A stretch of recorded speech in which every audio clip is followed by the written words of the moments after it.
Entonces, la idea es que vayan visualizando las imágenes. Entonces, por ejemplo, ahí, ¿qué creen que ven? No me vayan a decir todavía.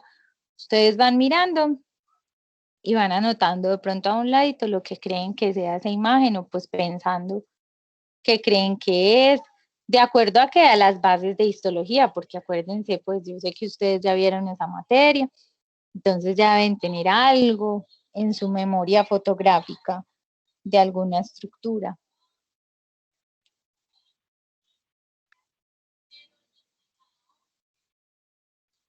Entonces miramos eso, más o menos lo que creamos. Ya les voy a mostrar otra.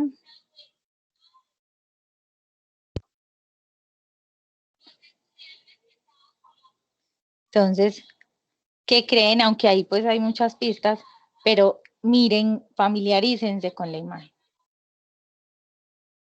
Miren que es un tejido muy diferente al primero. Ahora vamos a ver otra.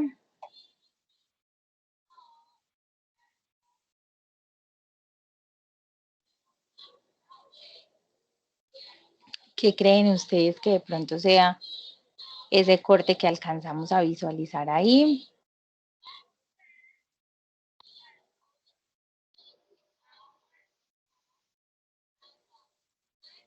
Este sí es un corte macroscópico, pues ese no es un tejido, ese ya es órgano pues propiamente, entonces este pues no se vale.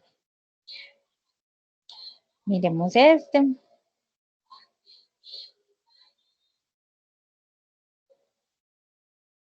Miren las características como de que tiene cara, eso será tejido conectivo, eso será glandular, eso será,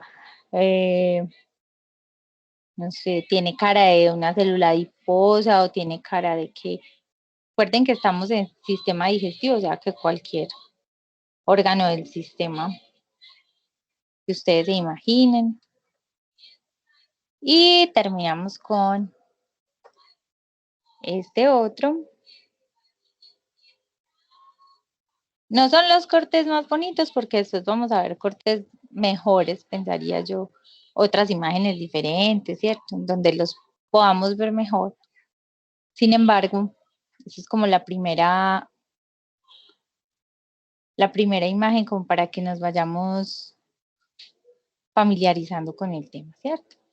Tampoco vamos a preguntar acá tinciones ni características muy particulares, pero por lo menos cuando ustedes vean una imagen, piensen, ve esto con estas y estas características, yo pienso que esto es más un corte de esófago. O con estas glándulas que estoy viendo aquí, yo creo que esto es más como un intestino, en fin, algo así, pero por lo menos el órgano que lo aprendan a reconocer.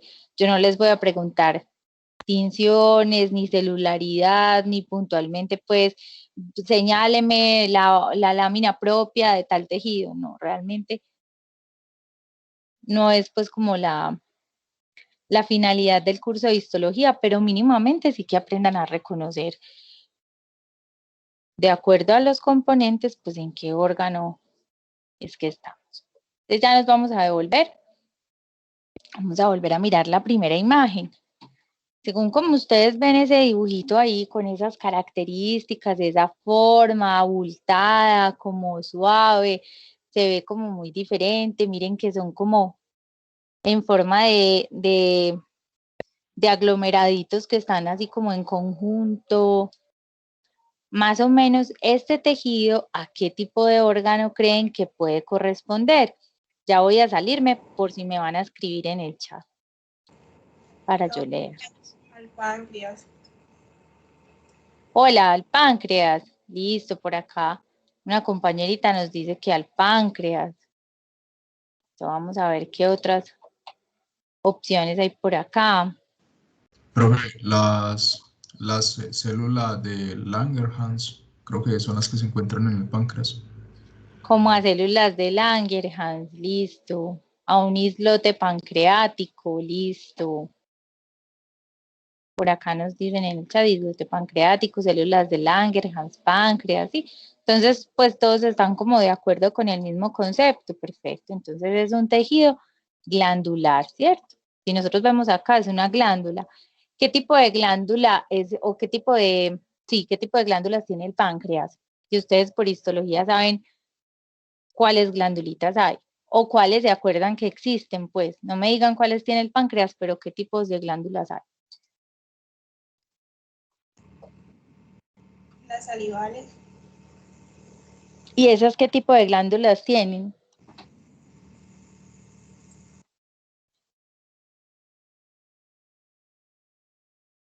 Profe, del túbulo acinar. Entonces hay unas que son tubulares, hay otras que son acinares, hay unas que son compuestas, o sea que son túbulos y acinos, ¿cierto? Entonces el páncreas, por ejemplo, hay unas que son ramificadas, entonces tiene muchos túbulos y muchos acinos, hay otras que son simples, entonces solo tiene un túbulo y un acino, hay otras que son profundas, entonces no son ni ramificadas ni tienen acinos, sino que son como invaginaciones grandes, en fin. Entonces miren que hay diferentes tipos de glándulas. El páncreas es una glándula túbulo acinar. Lo que pasa es que por lo general, cuando a nosotros nos presentan los cortes histológicos de páncreas, nos muestran la porción acinar, es decir, la del acino pancreático, la del islote pancreático. Por eso es que la vemos así como tan bien delimitado en la imagen.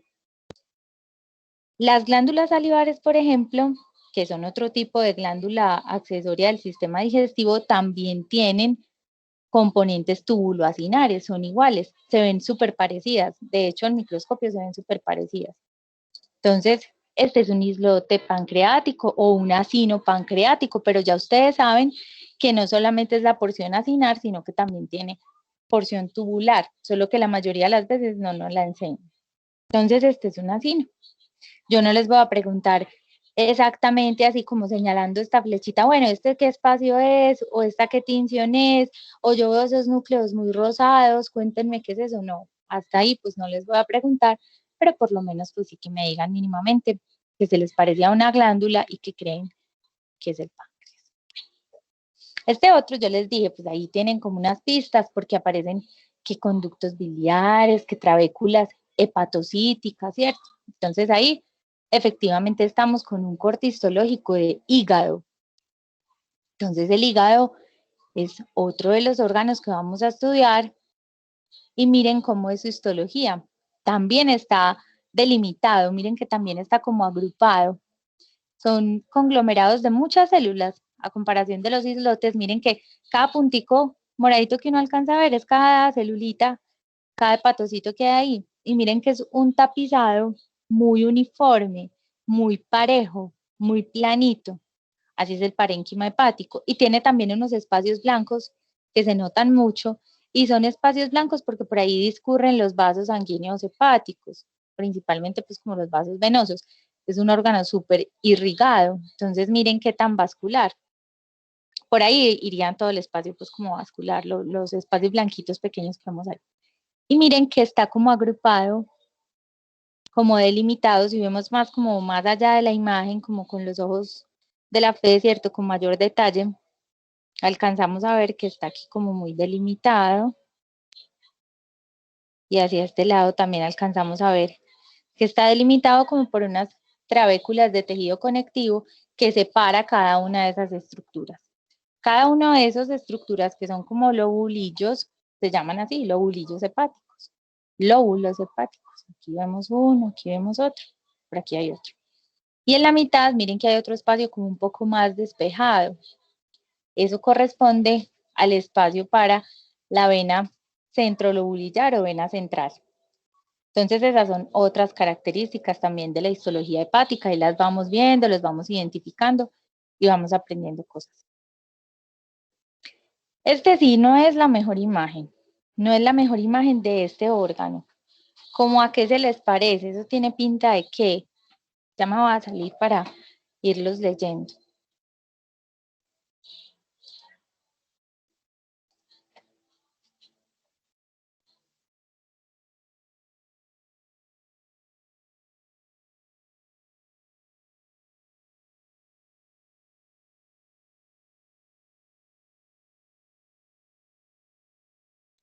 A colon, a intestino grueso. Listo. Entonces es un corte de intestino. Realmente hay como 3 imágenes que se parecen demasiado. Cuando uno se pone a mirar imágenes de colon, de intestino grueso, pues de intestino grueso y de delgado y de estómago, los 3 cortes son muy parecidos. Digamos que las diferencias son como unos detalles, pues, más profundos y que de pronto uno sabiendo las características histológicas, pues podría diferenciar uno del otro, pero realmente los cortes son súper parecidos porque las tinciones son iguales, prácticamente las, las invaginaciones o las formas que se ven son muy parecidas, entonces realmente es difícil. Este es un corte, pero no es el más bonito, como les digo, porque igual hay cortes más como longitudinales en donde se puede ver con mayor claridad y se aprecian todas las estructuras. Acá llama mucho la atención, son como los espacios blancos que alcanzamos a ver. Esos espacios blancos pues ya han sido como espacios ocupados por células, ahí no hay nada, ahí está espacio vacío porque se barrió por la tinción, pero realmente ahí en esos espacios habían celulitas que estaban ocupando ese espacio, en este caso células caliciformes, que son esas células productoras de moquito, que son células muy grandes y que producen entonces abundante mucina, que es finalmente la proteína para el moquito. Entonces, nosotros vamos a tener la secreción mucosa en todo el recorrido del sistema. Realmente el moco nos sirve para muchísimas cosas. No solo es el desplazamiento o la protección, que es lo primero que uno se imagina, sino que realmente el moco permite alguna activación y desactivación enzimática, la adherencia de algunas partículas que van en movimiento a través del sistema, la fijación de otras cosas. Entonces, el moco está presente a través de todo nuestro recorrido. De hecho, en la boca hay secreción mucosa y hasta en la parte anorrectal también hay descarga o bastante secreción de moco. Pero comparando todos los órganos, en el colon es donde más población de células caliciformes vamos a tener. Entonces, por eso es que tiene tantos espacios así como blanquitos o que se ven como bolitas blancas porque eran espacios ocupados por células caliciformes, pues inicialmente. Entonces, Profe, esto es un corte de colon. Hola. este no se puede como distinguir del intestino delgado porque no se ven como vellosidades. En este corte no se deberían ver tampoco si hiciéramos ese mismo corte en el intestino delgado. Entonces ahí no podríamos distinguir las microvellosidades porque realmente la sección, pues, o el tipo de corte en donde está, no da para uno poder ver la parte más superficial, que es donde encontraría las microvellosidades. Ahí a la altura del corte no, tampoco se verían. Lo que pasa es que en el intestino delgado no verías tanta población de células caliciformes, ahí sí no. A pesar de que sí hay células mucosas y en el estómago también hay células mucosas, no se ve tan grande pues tanta cantidad, tanta población. Y luego en los cortes más longitudinales, donde se aprecia mucho más todo el tejido, todas las capas, ahí sí podemos ver cómo hay ausencia de microvellosidades, pero en un corte que nos exponga la superficie que está expuesta hacia la luz. Acá no, en este sí no se ve. Bueno, este es un corte macroscópico, pero es bonito que vayan identificando los pliegues gástricos. Esta es una endoscopia digestiva superior en donde se ven los pliegues gástricos muy bien delimitados, muy sanitos, muy hidratados, una mucosa de aspecto muy sano. Cuando uno, por ejemplo, tiene, qué sé yo, enfermedades inflamatorias, por ejemplo, gastritis aguda, crónica, en fin, esos pliegues van cambiando y no se van viendo así tan bonitos, tan delimitados. Miren que tiene así esa forma serpentiginosa, pues súper hermosa, por encima así de la mucosa, ¿no? Cuando uno tiene una atrofia gástrica, por ejemplo, todo eso se aplana y se pierde y se ve más pálida la mucosa. O cuando uno tiene, por ejemplo, gastritis, pues o procesos inflamatorios, esto se ve mucho más eritematoso, o sea, más rojo, se ve edematizado, como aumentado más de tamaño. Y si, por ejemplo, uno tiene una úlcera, pues se ve una herida ahí a nivel de la mucosa y a veces también puede haber sangrado, ¿cierto? Componente hemorrágico. En este caso sí se ve pues súper Profe. sanito todo. Hola. Qué pena, ese es el estómago.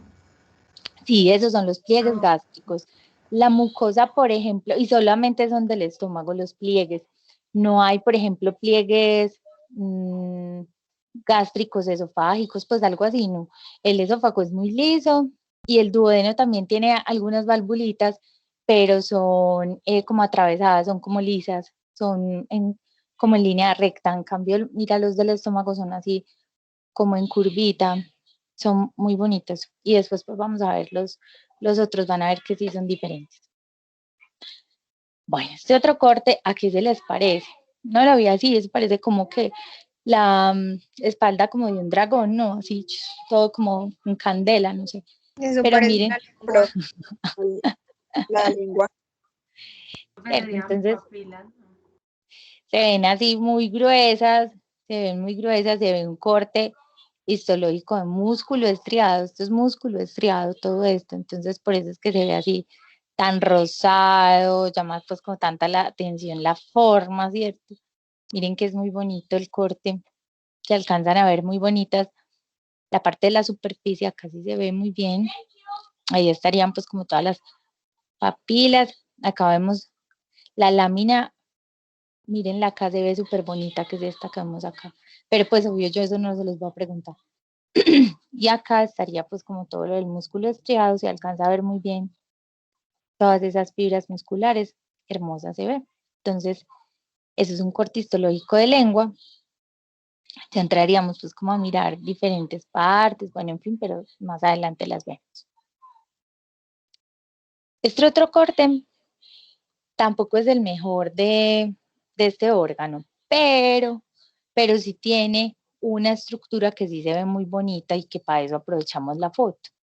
Este es un corte de intestino delgado, pero miren, uno el intestino delgado se lo imaginaría, pues yo sé que apenas están empezando a estudiar, pero quienes de pronto han visto o de pronto si ya vieron algo de histología gastrointestinal en generalidades, miren que normalmente el intestino delgado debería ser como en la parte de la superficie lisa, pero entraría como a hacer unas invaginaciones que aquí no se ven tan bonitas, se ve una que otra, pues, pero sí, pero no se ven tan bonitas.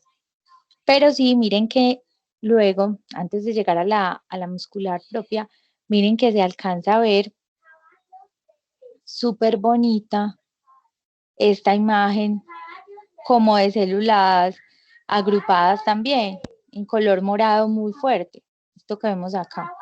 Yo sé que eso parece como dibujos de una cosa tridimensional. Entonces uno a veces ve y uno, ay, ¿qué es eso? ¿Cómo así? Esto se parece al otro, esto es igual a la uno. Sí, a todos nos ha pasado. Pero la idea es esa, que vayamos mirando cuáles son como los factores diferenciadores de cada órgano, pues para poderla ir sacando, porque es importante que sepamos. Alguno de aquí, no sé quién de pronto tenga alma de patólogo y se vaya a dedicar a ver cortes de órganos toda la vida y es una profesión muy linda porque es como de investigación, ¿no? El patólogo finalmente es el que define algunas lesiones importantes que a veces macroscópicamente desconocemos, entonces también es muy bacano ese micromundo. Entonces acá vemos que hay como unas celulitas agrupadas, cada uno, esto sí pertenece a otro grupo de células muy diferentes que se llaman linfocitos. Entonces, miren, ese es un corte de intestino delgado, pero quiero que se enfoquen en la imagen de los conglomerados de linfocitos, que a esa altura, pues como de lo que estamos estudiando, se llaman placas de Peyer. Entonces, ¿qué son las placas de Peyer? Como su nombre lo dice, son placas, son acúmulos linfocitarios que se encuentran a nivel del intestino delgado, específicamente a nivel del ileón. Y tiene, si son acúmulos linfocitarios, pues tiene linfocitos. Y los linfocitos son las celulitas que hacen parte del sistema linfoide. Es decir, que no pertenecen pues propiamente como al sistema digestivo, sino que hacen parte de un sistema mucho más grande que nos está acompañando también.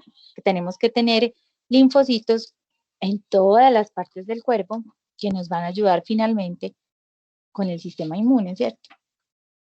Entonces, esta es una de las partes del sistema digestivo donde encontramos linfocitos. Vamos a encontrar otras partes del sistema donde también tengamos linfocitos, no solamente acá. Esta es una, son las Profe, plaquitas de Petri. Hola. en la parte de abajo, ese es como lo que delimita con el mesenterio. Aquí no, aquí ahí terminamos como la parte de la mucosa. Ya más abajito estaría la parte de la submucosa. Y más abajito estarían los vasos. Pues ahí en ese corte no se alcanza a ver más capitas, solamente como la parte de la, aquí estaría la mucosa, esta sería la luz, y de aquí para abajo arrancarían pues como las otras capitas, todos los componentes. El mesenterio estaría mucho más afuera porque el mesenterio es otro tejido aparte diferente. De hecho, no lo tendríamos que ver en el corte microscópico, porque es otro tejido aparte de sostén que está por fuera. No lo vemos acá. Bueno.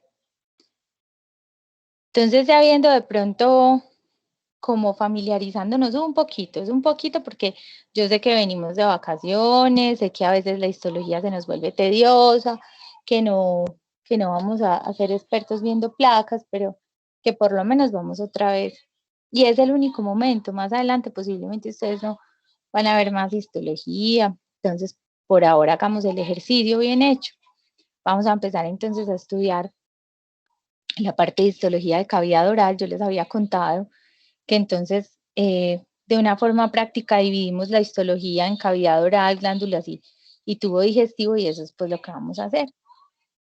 Entonces, iniciando con cavidad oral, vemos que la boca pues finalmente es la puerta de entrada a nuestro sistema digestivo, que es a través de la cual entonces vamos a ingresar nuestros alimentos, que vamos a tener diferentes procesos con ella, como la masticación, el inicio de la deglución, vamos a iniciar procesos digestivos, porque ahí hay secreciones importantes que permiten que se inicien algunos procesos digestivos.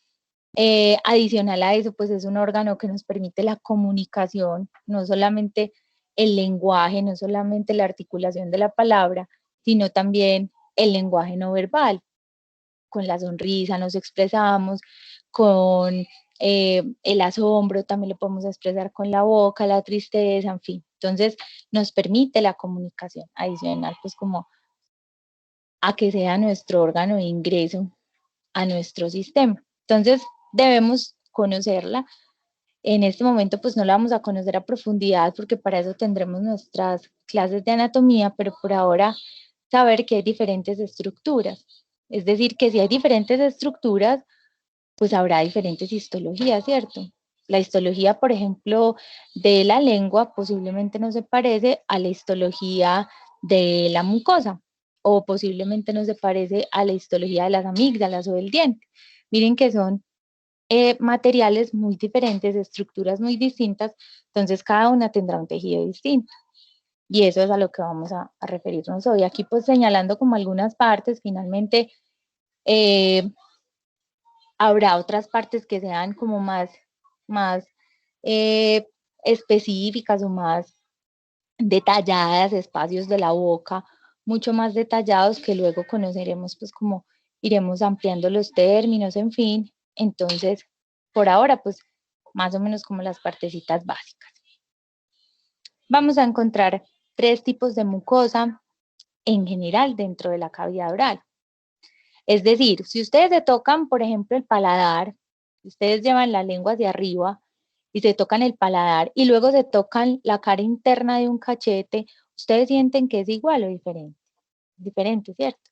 O si se tocan con los labios, la lengua es una textura completamente distinta al del resto de algunos órganos de la boca. Entonces, asimismo, son sus componentes, pues sus tejidos son diferentes. Entonces, cuando hablamos de mucosa especializada, nos referimos específicamente a un tipo de mucosa que se encuentra o que va a estar exclusivamente ubicada en el dorso de la lengua. ¿Qué es el dorso de la lengua? La parte de encima. Ese es el dorso de la lengua. Y la cara ventral de la lengua es la parte de abajo de la lengua. esta que vemos acá es la cara ventral y esta es la cara dorsal. La mucosa especializada está en la cara dorsal. ¿Por qué es especializada? Porque tiene, además de los componentes normalitos que ahorita vamos a mirar, pues el epitelio, tiene unas terminaciones nerviosas que van a permitir que finalmente nosotros podamos obtener la sensación del gusto, de uno de los sentidos, que es el sentido del gusto. La percepción de los sabores la vamos a ganar o la vamos a tener por esa mucosa especializada. La mucosa de masticación la encontramos principalmente en esas áreas donde son como áreas donde se genera mucha fricción, y es la zona del paladar duro y de la encía. Y de la encía, ahí vamos a tener la mucosa de masticación. Y la mucosa de revestimiento, digamos que hace parte del resto de la boca. Entonces, por ejemplo, ahí estaríamos cubriendo el paladar blando. Miren que ahí hay como dos estructuras grandes. Paladar duro pertenece a la mucosa de masticación y el blando es de revestimiento. ¿Dónde están esos paladares? El techo de la boca es el paladar, ¿cierto? La parte más anterior, o sea, lo que queda justo detrás de los dientes de adelante, es el paladar duro.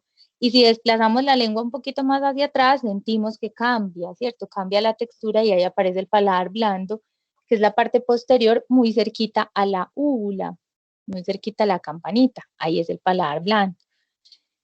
Eso tiene mucosa de revestimiento. Igual que el resto, igual que la cara ventral de la lengua, igual que los carrillos. Los carrillos son la cara interna de los cachetes, como las paredes laterales de la boca. Estos son los carrillos. El piso de la boca, que es debajo de la lengua, este es el piso de la boca. Los carrillos y la mucosa alveolar. Vea, la mucosa alveolar, alvéolo significa saco. Entonces, cuando uno habla de alvéolo, casi siempre piensa en los pulmoncitos, ¿cierto? Pero nosotros también tenemos unos alvéolos dentales. Esos alvéolos son estos huequitos que da el maxilar tanto superior como inferior, para que la raíz del diente se pueda meter, ¿cierto? Cuando uno queda huequito, ustedes se acuerdan cuando uno está mudando que va quedando ahí como el huequito, ¿cierto? Entonces, ese huequecito a nivel óseo, la estructura ósea que da ahí, luego se lo recubre la encía, se llama el alvéolo. Ese es el alvéolo. Entonces, la mucosa alveolar, es decir, toda esa, también tiene mucosa de revestimiento.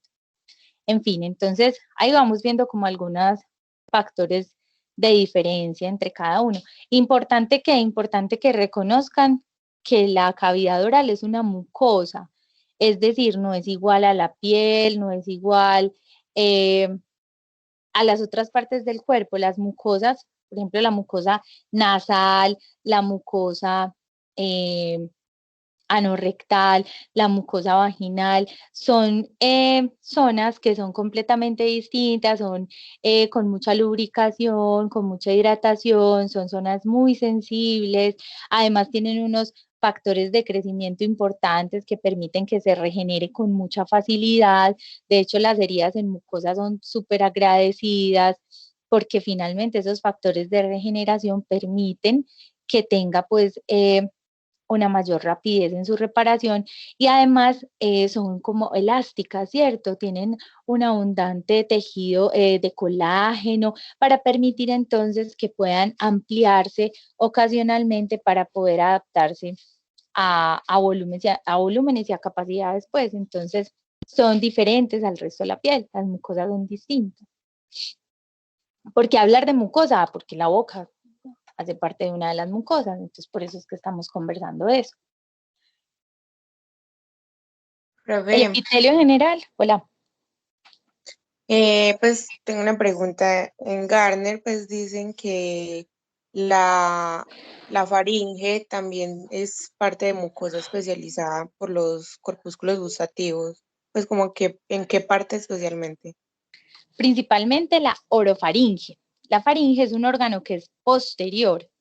La faringe viene como en la parte de atrás de la boca. Mira, la faringe es justo esto, lo que está acá, lo que alcanzamos a ver es la parte posterior, la pared posterior, pero ella tiene tres partes. La faringe viene desde arriba, desde la nariz, dando toda la pared posterior nasal. Por acá venimos a la orofaringe que es la pared posterior de la boca, y al final vamos a tener otra porción que se llama la laringofaringe, o sea que está en contacto con la laringe. Es un órgano muy largo y es completamente muscular. Entonces, principalmente ahí en la oro es donde podemos tener algunas terminaciones nerviosas, pues que nos ayuden como a percibir también sabores, que son los corpúsculos pues gustativos. Entonces, ahí como a esa altura. Es muy grande y es muy bonita la faringe y tiene doble función. Funciona tanto en la vía digestiva como en la vía respiratoria. Entonces es muy importante. Entonces, el epitelio en general de nuestra cavidad oral es un epitelio escamoso estratificado, no queratinizado y que carece de muscular de la mucosa.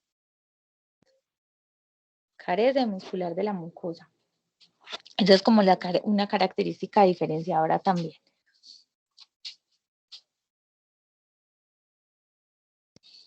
Vamos entonces a empezar a mirar como los órganos propiamente. Entonces hablemos de la lengua. Entonces, la lengua es un grupo de músculos que finalmente parecen uno solo, pero que en realidad es la unión de muchos músculos, entre 14 y 17 músculos aproximadamente.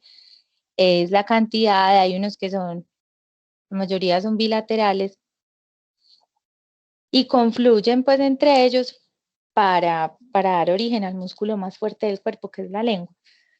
Entonces, vemos que tiene varias caras, ahorita las estudiamos, la dorsal, la ventral y las caras laterales de la lengua, que son las de los laditos, y que ella pues va a tener en su gran mayoría ese componente muscular, músculo estriado que está ahí pues conformándola, pero adicional a eso entonces va a tener una mucosa especializada que la acabamos de mencionar y que va a estar en todo el dorso. ¿Por qué es especializada? Porque tiene unas terminaciones nerviosas que nos van a permitir saborear, ¿cierto? Entonces, cuando uno tiene unas sensaciones nerviosas, recuerden ustedes dentro de su sistema musculoesquelético, me imagino que habrán visto la parte de inervación. Cuando uno habla de nervios, entonces hay unos nervios que uno controla, hay otros que no controla, y hay unos nervios que sirven para percibir la sensación, para sentir, y hay otros nervios que sirven para el movimiento. Entonces, así mismo es en la lengua, hay unos nerviecitos que nos permiten la sensibilidad o que nos dan el sabor, y hay otros nerviecitos que nos sirven para mover la lengua. Todos son diferentes. Pero entonces ahí cuando hablamos del gusto, estamos hablando de algo, de una sensación, de algo que percibimos a través de unos nervios sensitivos principalmente. Bueno, acá esta se parece mucho pues como al corte de ahorita, obviamente con más aumento porque aquí sí podemos ver las papilitas súper bonitas y vemos, miren este infiltrado acá tan hermoso que se ve la lámina propia hacia la papila, esto me parece un detalle tan bonito, es súper bonito, acá se ven pues las papilas y acá abajo alcanzamos a ver la capa muscular que también se ve pues muy linda en ese corte. Esto creo que esto es de Kierkegaard, yo ahí se los cité de abajo, sí, esto es de Kierkegaard, bueno. Caras entonces de la lengua, dorsal, lateral y ventral. La que vemos acá. Importante, un punto anatómico como a identificar en la lengua y es el surco terminal. O sea, la parte de atrás, de más atrás de la lengua, antes de llegar pues como a la orofaringe. Este surco terminal es importante porque ahí vamos a tener la ubicación de unas papilas gustativas específicas. Si ustedes ven, cuando estaban estudiando histología de lengua, vieron que habían unas papilas gustativas, ¿cierto? Entonces, eso es lo que vamos también a mirar ya. En ese surco se van a ubicar unas papilas muy grandes que se llaman circunvaladas o caliciformes que están allá atrás. Inclusive cuando uno saca mucho la lengua, se las alcanza a ver atrás, grandes, formadas. Y ese es como el único punto en donde esas papilas están. En el resto del cuerpo de la lengua vamos a encontrar otras. Ahorita las vemos, pero por eso es importante conocer cómo es la estructura anatómica o ese lugar, porque ahí específicamente vamos a tener ese tipo de papilas. Las papilas pueden ser filiformes, pungiformes, foliadas o circunvaladas, que son esas grandotas que vemos atrás. Entonces empecemos con las primeras, las papilas filiformes. Son las papilas que son un poquito más diferentes al resto, porque tienen un epitelio estratificado queratinizado. Las papilas filiformes las podemos ver y podemos hacer como esta similitud con las papilas de los gatos, pues son iguales. Lo que pasa es que en los gatos pues son mucho más grandes, la lengua es un poco más delgada, entonces son mucho más visibles. Nosotros también tenemos así, papilas así pues igualitas, solo que a nosotros no se nos ven, no saltan a la vista tan fácil, pero son así igual. Son queratinizadas, o sea que son tiesas, ¿cierto? Si ustedes han sentido la lengua de un gatico, saben que es así como una lijita. Y sirven precisamente para deshacer las membranas de los alimentos. La parte más superficial de los alimentos las podemos ir desprendiendo a través de esas papilas filiformes. En los gatos sirven para otras cosas. Profe, Esas papilas, hola. profe, yo le hago una pregunta. ¿Ellos solamente tienen percepción de sabores de membrana o iónicos también? No, las papilas filiformes no tienen corpúsculos gustativos, o sea que a través de ellas no podemos percibir los sabores. Con las filiformes básicamente vamos a hacer eso, como un efecto mecánico de destrucción, pero no vamos a percibir sabor. Y ellas están ubicadas en todo el dorso de la lengua, o sea, por toda la parte de encima, pero también en esa misma región, o sea, ahí mismo en el dorso de la lengua, vamos a tener otras papilas que sí tienen corpúsculos. Es decir, que también vamos a tener quien perciba el sabor, diferente a las filiformes. ¿Qué son estas? Ok, profe. ¿Qué son estas? Las fungi. Ajá, son las fungiformes. ¿Por qué se llaman fungiformes? Porque parecen un honguito. Entonces, cabezoncitas con una base estrecha. También están ahí mismo, por donde van las mismas filis, están en todo el dorso y son esos punticos rojos que nos alcanzamos a ver a veces cuando tenemos calor, cuando tenemos fiebre, cuando, por ejemplo, nos quemamos y aparece como un inflamadito y nos vemos ahí unas pepitas rojas. Son puras papilas fungiformes. Resulta que estas papilas sí tienen corpúsculos gustativos y por lo tanto a través de ellas es que vamos a percibir sabores, con esas sí. Ellas tienen un epitelio escamoso estratificado no queratinizado, igual que el resto. O sea, tenemos 4 tipos de papilas. Las únicas que son como más diferentes son las filiformes, porque tienen queratina y porque no tienen corpúsculos gustativos. El resto son muy similares, son muy semejantes. Estas son las fungi, estas son las papilas foliadas, se llaman foliadas porque parecen folios de libro, o sea, hojas. Entonces miren que se ven acá en la cara lateral, con ellas hay algo y es que en la mayoría del paciente adulto no están, se han atrofiado o han desaparecido, son más evidentes en los recién nacidos y también tienen el mismo epitelio estratificado no queratinizado y también tienen corpúsculos gustativos, las foliadas. Y por último vemos las circunvaladas, que son las que están en el surco terminal que vimos ahorita. Son las de atrás que las vemos en la mayoría de las personas. Esas se pueden hasta contar, son muy grandes, en promedio son 10 en el paciente adulto. También tienen el mismo epitelio estratificado, no queratinizado y también tiene corpúsculos gustativos. Entonces ahora vamos a mirar los cortes histológicos de estas papilas que acabamos de ver. Entonces miren, por ejemplo, estas, digamos que este es el dorso de la lengua, ya aquí no estamos viendo la parte muscular que la vimos ahorita súper bonita en los otros cortes, sino que miren, la estamos viendo en la parte más superficial y ahí alcanzamos a ver cada una de ellas muy bien diferenciada. Miren que se ven los cuerpos papilares, están bien grandes y son papilas fungiformes. Yo quisiera que vieran acá con más detalle, estas flechitas están señalando otras estructuras aquí adentro de la papila. Igual acá también están y acá también están. Esos son los corpúsculos gustativos. ¿Qué es eso? Es como un botón. Háganse de cuenta como un botón en forma de cebollita. Ya se los voy a mostrar. Véanlo acá. Es como un botón. Ese botoncito va a estar en contacto o en conexión con una terminación nerviosa. ¿Con un nervio de qué tipo? Sensitivo. Entonces van a llegar esos nervios sensitivos, penetran la mucosa, penetran a la lengua, penetran las papilas y finalmente tienen contacto con el corpúsculo, quien a través de esta estructura que está acá, que es el poro, va a permitir que esas secreciones, que esos sabores que estamos obteniendo del alimento, pues penetren y los podamos identificar.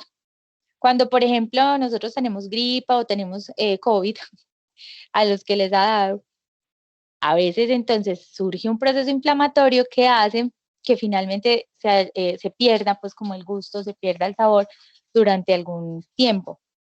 Y eso tiene que ver directamente con que esas terminaciones nerviosas también han sido susceptibles del proceso inflamatorio y finalmente la percepción del sabor no se dé.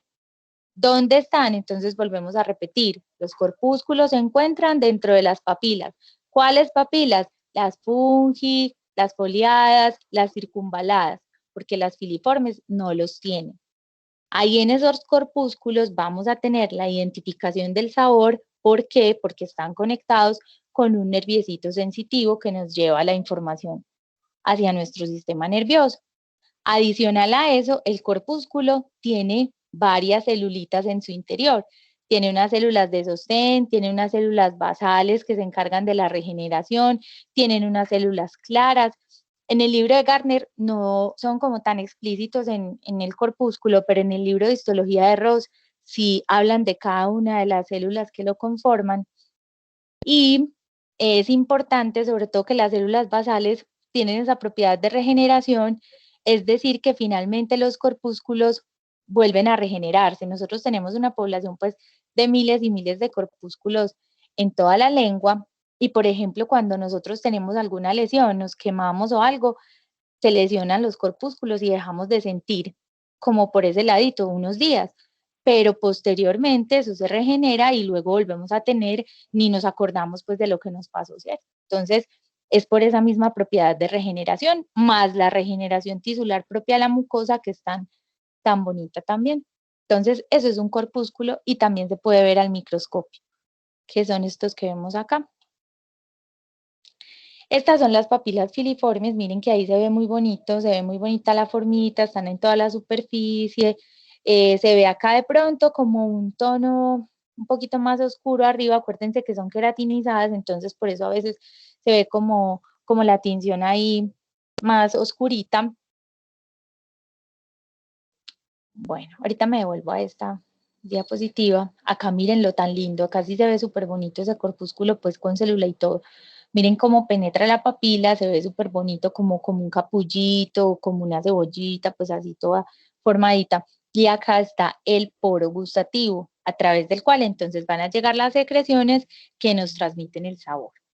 Hay algo con los sabores, miren.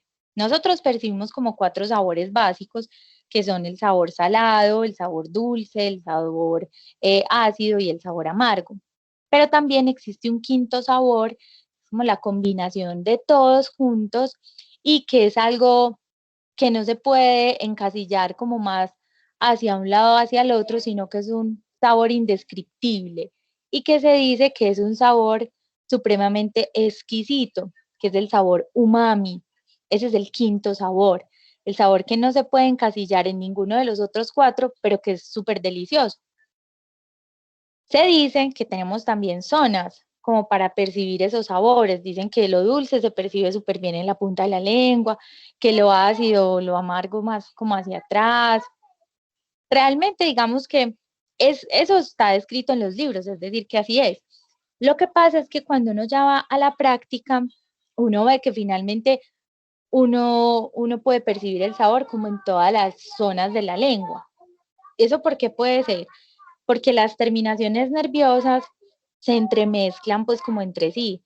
Entonces por eso uno se puede poner algo amargo en la punta de la lengua y a pesar de que se supone que lo siente más atrás, uno te lo termina percibiendo, porque las terminaciones nerviosas son redes que van de aquí para allá y pues se mezclan y llevan el sabor en todos lados. Entonces, por eso es que en la práctica, pues no decimos lo dulce solo en la punta, lo amargo no, realmente uno lo percibe en toda la boca, pero es porque los nervios permiten que uno haga pues como esa interpretación, ¿cierto?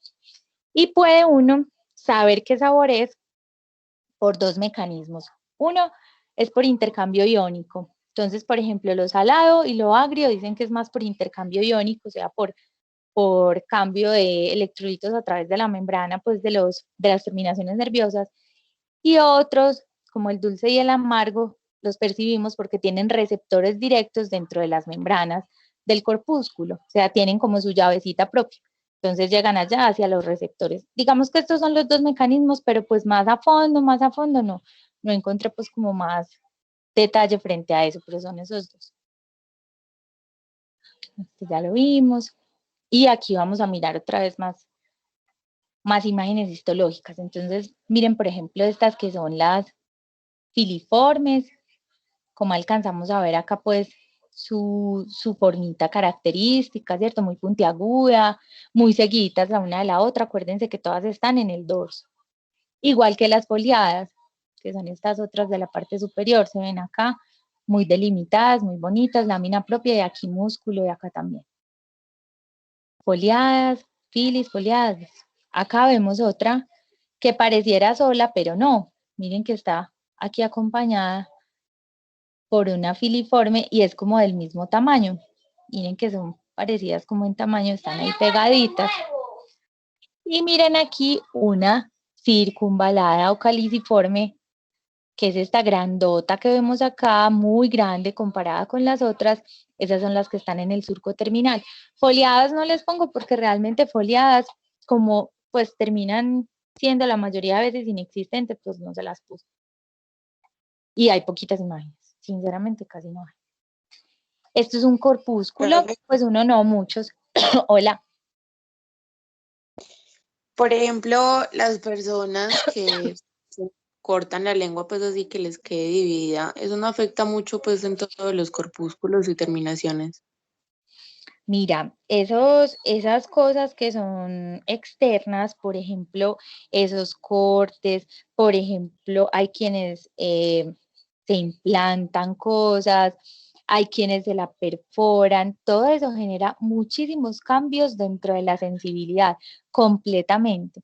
Y si ustedes ven donde estamos metidos, que es la cavidad oral, tiene muchísimas terminaciones nerviosas. La boca es una parte súper sensible, súper sensible, es decir, tiene muchísimas terminaciones nerviosas. Cuando uno se pone, por ejemplo, algo caliente en la boca, lo percibe de una manera tal que inmediatamente pues uno se lo retira, muy distinto a como lo puede percibir, por ejemplo, en la espalda, donde las terminaciones son como un poco más alejadas, también siente, pero siente diferente a lo que se siente en la boca, en la lengua y en un diente. Los dientes son supremamente inervados, pues tan inervados que cada diente tiene su raíz y cada raíz tiene un nervio. Entonces, por eso un dolor de muela es tan intenso. Entonces, estamos en un punto en donde la inervación es tan fuerte y la irrigación, porque también hay bastante sangre en esta área, que cualquier cosa que sea ajena a nosotros puede producir una reacción. Entonces, cuando se hacen esos cortes, el proceso de cicatrización puede variar la forma, puede cambiar, inclusive pueden haber lesiones nerviosas que pueden hacer que haya músculos que se queden también quietecitos y que eso muchas veces nos impida para hablar. La misma cicatriz puede producir un sangrado extremo, puede haber procesos de mala cicatrización y que hayan adherencias o fijaciones en donde la lengua quede como pegada a la base, como pegada al piso, entonces quede uno con la lengua como con incapacidad pues para moverla libremente. Pueden modificar muchísimas cosas. Entonces, digamos que eso dentro de los riesgos pues que tiene como ese uso de esas cositas, que no a todo el mundo le pasa y que hay sitios en donde lo hacen de manera más profesional que en otros, en fin, pero esos riesgos están, sí, esos riesgos están. Y de igual manera, también modificarían la parte de la percepción del sabor a veces, porque sí, las terminaciones nerviosas finalmente se lesionan, se vulneran. A veces, si ustedes ven que uno se hace una herida en la piel, o por ejemplo a quienes los hayan operado, y a veces sienten más o sienten menos esa herida, esa zona del cuerpo. ustedes se tocan una cicatriz y a veces queda como hiperalgésica, o sea que cualquier cosita que pase por ahí les molesta, les fastidia, que no es lo normal, pues uno siente cosas distintas con mayor presión o con mayor dolor, pero hay gente que solamente con el cambio de la temperatura ya le molesta, le choca y le duele. O hay personas que quedan con una anestesia completa de esa zona también porque no hay una regeneración. Pero pues eso ya es como te digo, uno de los riesgos a los que se somete. Y aquí estamos hablando solamente del proceso de cicatrización. Imagínate cuando haya una infección, cuando hay infecciones secundarias en el sitio de la perforación o de la herida, pues va mucho más allá el compromiso. Bueno, por acá vemos entonces, bueno, este ya lo vimos, el corte de lengua, acá las vimos todas muy bonitas al principio, ya tenemos las herramientas para decir esta es una filiforme, esta tiene cara como de fungiforme, pero no es la más bonita. Cuando yo les pregunté imágenes, cuando les ponga imágenes en los examencitos y en las evaluaciones, yo trato de poner las más bonitas, o sea, que no tengan pierde, que no digan, ay, pero es que esta parece a tal, pero es que esta, no, yo les pongo los cortes más lindos para que ustedes no se confundan, sino que antes la vean así como con mucha claridad. Por ejemplo, acá esta no es bonita para preguntar, esta es una fungiforme, pareciera, pero no es la más linda, hay otras más lindas. Hola. Profe, qué pena, es que están escribiendo por el chat que si puedes ponerla, pues como el puntero, pues como de un color o algo que se pierde mucho.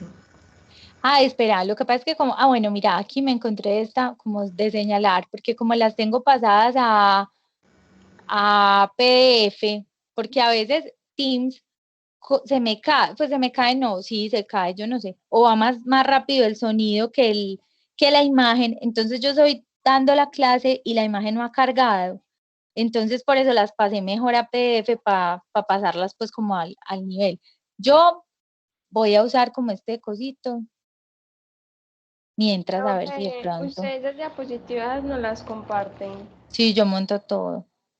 Ay, Yo monto todo. Bueno, esto está bonito, vean.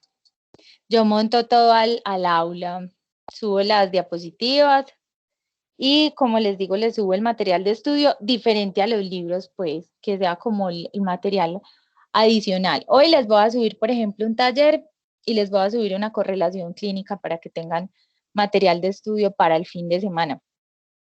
Obviamente todas esas cosas son opcionales, el que quiera ir como a la par, estudiar y todo eso, ¿cierto? No, no es que yo me vaya a sentar a calificarles ni a preguntarles, no, pero la idea pues es que los hagan para que ustedes pues entiendan y vayan estudiando. Ven acá, ¿cuál vemos? Vemos una fungi, que es esta que vemos acá, y aquí vemos una fili, acá se ve, muy bonita. Esto ya es como para mirar macroscópicamente cómo se ven, miren las fungis, se ve pues cada una muy delimitadita, ¿cierto? Que esto puede ser una lengua pues normal de cualquier persona, aunque esta parece, está como muy rojita, muy rubicunda, pero todas estas son fungis, todas son fungis. Aquí vemos, por ejemplo, una lengua que se identifican muy pequeñitas, vean, por acá una, por acá otra, súper pequeñitas, pues las fungis que podemos ver acá. Y también vemos que es una lengua que es como más carente de humedad, ¿cierto? Entonces, pareciera que estuviera un poquito inflamada. Adicional a eso, pues se ve reseca. Miren los labios también muy resecos. Vemos que está agrietada y que tiene como lesioncitas acá en la cara anterolateral, como despulida, ¿cierto? Finalmente la saliva a nosotros nos sirve como lubricante también para el habla, para empezar a hacer el bolo alimenticio, pues cierto, para el proceso de la masticación. Y cuando está ausente, cuando tenemos alguna condición que nos disminuya un poquito la saliva, pues pueden haber condiciones patológicas, pueden haber lesiones, por ejemplo, así como estas que estamos viendo aquí, fisuras, ¿cómo se dicen otras? Espérense, unas que son unas heridas acá, keilitis en los labios, que son cuando se fisuran los labios, que se rompen y causa inclusive sangradito, bueno, en fin, entonces también la disminución de esa secreción salival pues nos puede llevar a tener otras lesiones maluquitas, que como son en la mucosa van a ser muy dolorosas. Miren que uno se hace una llaga con el cepillo de dientes y ahí tiene molestia para toda la semana. 2, 3 días que la tenga pues ahí y uno le molesta, uno habla mal, uno todo lo que come se acuerda que tiene una llaga, ¿cierto? Pero ya saben por qué, porque es una mucosa, porque es muy sensible, porque hay muchas terminaciones, porque es muy vascular, entonces las sustancias y todo lo que lleva al dolor pues finalmente va a estar ahí muy concentrado. Entonces, siempre que uno tiene una lesión, un trauma en boca, es bastante doloroso. Miren, por ejemplo, otro tipo de lengua. Esta es una lengua muy característica del paciente adulto mayor, en donde, pues, por fisiología, por condiciones, pues, ya de la vida, pues, se va disminuyendo la secreción salivar, la cantidad, o se pueden obstruir inclusive los conductos salivares, en fin, o pueden tomar medicamentos ya que disminuyan también la secreción, pero solamente por condición fisiológica uno va disminuyendo la cantidad de saliva que secreta. Entonces, ¿qué va haciendo eso? Que la lengua se vaya agrietando, que vaya haciendo estos surcos, que vaya haciendo estas fisuras y que se vea una lengua así diferente, como de un aspecto empedrado y que es completamente normal muchas veces en esa edad, ¿cierto? Por ejemplo, esta otra que vemos acá es una lengua que se ve muy seca primero y que además de eso tiene pues como una capa blanquecina en la parte del dorso. Eso es una placa, una lesión tipo placa, ¿cierto? Ya ustedes conocen también por piel algunas lesiones, esto es una placa que está ahí pues en todo el dorso de la lengua y alcanzamos a ver también las papilas. Esto es muy típico, esta lengua se llama lengua saburral con S y con B grande, saburral. Esa lengua, ese tipo de lengua, se ve mucho, por ejemplo, en el paciente pues que tiene malos hábitos de higiene, ¿cierto? Que no se cepilla la lengua y quedan los detritos. O el paciente, por ejemplo, que está en inanición, que lleva mucho tiempo en ayuno, también se puede ver. El paciente, por ejemplo, que esté muy deshidratado, también se puede ver ese tipo de lengua. Cuando el paciente, por ejemplo, esto sí se parece mucho a una candidiasis también oral, ¿cierto? Que son como placas blanquecinas que se van pegando ahí. Yo sé que ustedes ya conocen algo de cándida, entonces la candidiasis oral también es bien frecuente en varios, pues en pacientes que tienen como factores de riesgo, los bebés o los que utilizan inhaladores, pues es muy frecuente que aparezcan candidiasis. Y se ven así también con unas placas blanquecinas, pero esa lengua se llama lengua saburral. Y aquí vemos otra, esta sí pues es de mentiritas, pero es como para que más o menos hagan y recuerden que hay un tipo de lengua que se llama la lengua en fresa, que es, háganse de cuenta, una fresita en forma, color, característica, y es de una enfermedad que se llama la fiebre escarlatina. Entonces, ¿todo eso para qué? Para que ustedes sepan que cuando uno revisa la boca en un paciente, es muy importante mirar también, pedirle, no solamente que saque la lengua para mirar la garganta, sino que uno revisa al mismo tiempo cómo está la hidratación del paciente, cómo está la forma de la lengua, qué nos puede aportar eso al examen físico. Si yo le pido al paciente que levante la lengua, puedo mirar lesiones que tenga dentro de la boca, el cáncer de lengua. Las primeras manifestaciones se dan la gran mayoría en el piso de la boca, o sea, en la parte debajo de la lengua, y es una zona que a veces no revisamos bien, ni el paciente mismo tampoco revisa bien, pues uno no se va a estar ahí mirando al espejo su lengua para todos lados, pero ya ustedes que están estudiando sí lo van a hacer y ya lo tienen más consciente. El cáncer de lengua es un cáncer, o el cáncer del piso de la boca, es un cáncer que es más de pacientes adultos jóvenes, y tiene pues como un factor de riesgo importante el consumo del cigarrillo también, entonces hay que estar atentos, pues es de alta prevalencia también. Entonces digamos que hasta aquí pues vimos como parte de histología de lengua, como las características más importantes, pues lo más relevante, ¿cierto? Ya nos vamos a meter a otro tejido. ¿Me van a preguntar algo? Sí, profe, yo voy a hacer una pregunta. Bueno, Es que, espérame, yo me salgo de acá para ir leyendo. Hola. pues yo noto que como en algunas personas con síndrome de Down tienen como la lengua como muy rajada, no sé cómo se le diga. ¿Eso es normal como en esas personas o es como por algo en específico? Lo que pasa es que en esos pacientes, la lengua es un poco más grande, o sea, se da algo que se llama una macroglosia. Entonces hay condiciones, sobre todo cuando cursan pues como con enfermedades neurológicas importantes, en donde el tono muscular de la lengua cambia y se vuelve como más grande, pero es porque realmente está menos contraída. Entonces se ve como más laxa, más hacia afuera. Y por eso muchas veces entonces pueden presentar como este tipo de lesiones. Pero básicamente es cuando ocurre eso, cuando hay lesiones o síndromes que se acompañan de lesiones neurológicas en donde la lengua queda un poquito hipotónica y se ve más grande, más afuera. Profe, estoy una pregunta, lo que se conoce como lengua geográfica, eso pues no sé qué causa tiene. La lengua geográfica es una variante anatómica. O sea, cualquier persona puede tener lengua geográfica sin ser una enfermedad. Y es esa que se ve como de aspecto mapeado. Se ve como mapeada. Ya voy a buscar una, pues, como una imagencita para que la veamos todos. Tiene como un aspecto mapeado, pero no siempre se asocia, pues, como a una condición patológica. A veces en los niños sí es importante identificar que no vayan a ser aftas o lesiones, pues, así como graves. Y el diagnóstico diferencial más importante es una leucoplasia, que sí se convierte en una lesión maligna. Entonces hay que estar es como atentos. Espérate, lo busco, pero es que hay unas más feitas. Bueno, miremos esta que no son tan feitas.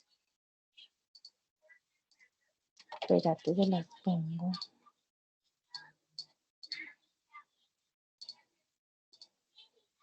Miren esta. Estas y las otras sí están como súper exageradas. Pues mírame esta con el mapa acá pintado. No, esta no. Esta más o menos es como lo que uno se encuentra, que es así como delimitada. Esta es una lengua geográfica. Como te digo, puede ser una condición fisiológica sin necesidad de ser alguna enfermedad. Eso sí, estar atentos. Hay unas lesiones, esperen, yo les muestro una leucoplasia. Profe, Esas sí son premalignas y eso sí hay que tenerle mucho cuidado. Hola, miren como estas. viendo ahí esa lengua que estaba rajada, pues sí, como rajada. Yo tengo una Ujú. amiga pues que no tiene ningún síndrome o algo así, y ella la tiene así, pero pues no sé por qué. Sí, pueden haber, como te digo, algunas son variantes anatómicas y tipos pues de lengua, así como el color de la piel, el del pelo, el de los ojos, pueden ser así, ¿cierto? Lo que sí hay que estar muy pendientes es que no vayan a tener lesiones premalignas como esta, porque esta sí se puede convertir, sí logra evolucionar a carcinoma escamocelular, pues, que es como esta, que son placas blanquecinas que no mejoran, o sea, siempre están ahí, que no involucionan ni nada, entonces lo mejor es biopsiar, cuando tengamos estas lesiones así, lo mejor es ordenarle biopsia al paciente, porque esas sí pueden ser la primera manifestación de un carcinoma. Entonces, estas lesioncitas, miren esta y esta está también acá como con eritroplasia además, que es la rojita. Entonces, todas estas lesiones que sean así y que vean que no sanan, es mejor tomarle muestrica para estar tranquilos. A veces no son nada, a veces no son nada, pero a veces son la lesión inicial y es mejor reconocerlas de una vez. Bueno, vamos a mirar por acá. Hola. Es que yo tengo un amigo que tiene la lengua así como con esas rajitas. Y Ujú. él tiene como, o sea, percibe los sabores muchísimo más intensos que una persona normal. Entonces no sé si, o sea, si eso tiene que ver o eso es algo distinto a eso. No, pues a veces, y la percepción del sabor sobre todo, de hecho todas las percepciones son muy subjetivas, ¿cierto? ¿Qué quiere decir eso? Que es dependiendo de la persona. Entonces hay personas que son muy sensibles a cambios de temperatura, hay personas que son muy sensibles, por ejemplo, a eso, a los sabores, al dolor. Entonces, cuando son así, es difícil como que clasificarlos. O este siente mucho o es que yo siento muy poquito, porque van a haber variaciones. Entonces es difícil a veces cuando son cosas tan subjetivas de medir si realmente es que sí percibe bastante o no.